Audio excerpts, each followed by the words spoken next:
With this pattern, I will just be tracing the corner of the upper center front line, the corner of the neckline, the shape of the neckline, the corner of the neckline curve, and the corner of the shoulder line, the corner of the shoulder line, and the corner of the armhole. Then I will mark the armhole curve, and the corner of the armhole curve, and the side seam line this way. I'll mark the front chest level. Okay, here on this area, I can continue marking the upper side seam, and I will mark the end of the upper line of the dart. I will also mark the original bust point this way, and mark the end of the lower line of the dart, and get the corner of the dart allowance and the side seam this way. Since we are drafting the center front dart, I will draw a line from this point of the center front to the original tip of the bust point this way. Okay? Now I will be cutting the center front dart line. Since this is a dart, I can fold this up here and check if I like the allowance here. Everything seems fine, but if this is to be gathered, then we have to make adjustments here so that our dart allowance is wider here. But that will be another lesson, okay?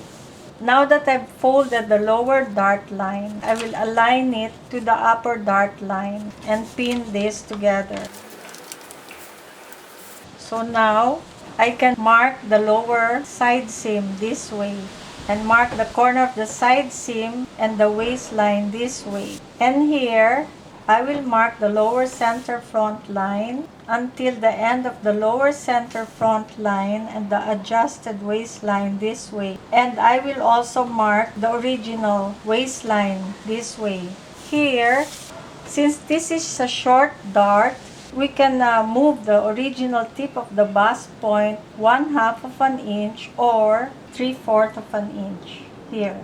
And then from this adjusted tip of the bust point, I will draw a line until the end of the center front, and also from this original tip of the bust point, I will continue to draw a line until the end of the other dart allowance. I'll be removing the block pattern or sloper, or what I call the foundation pattern. Now, I will connect the markings of the center front line this way. Okay, I'll be connecting the markings of the neckline, the shoulder line, the armhole. Here, I can use the curve ruler to connect the side seam lines this way.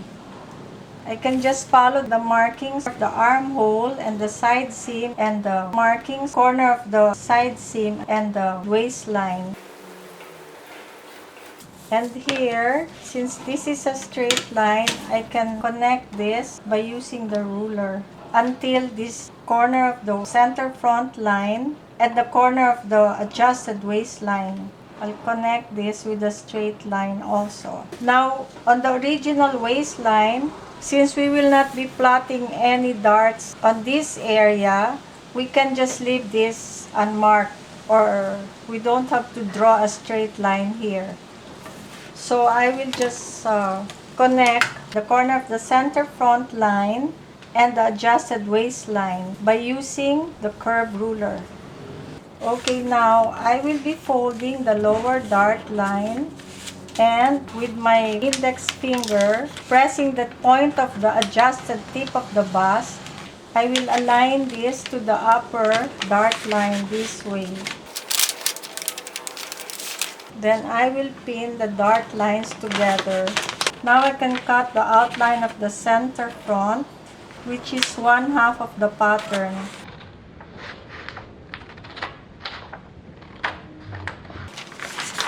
Then I will cut the neckline, the shoulder line,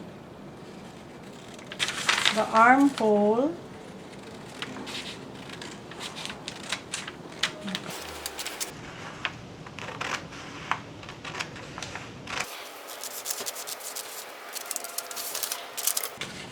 Okay.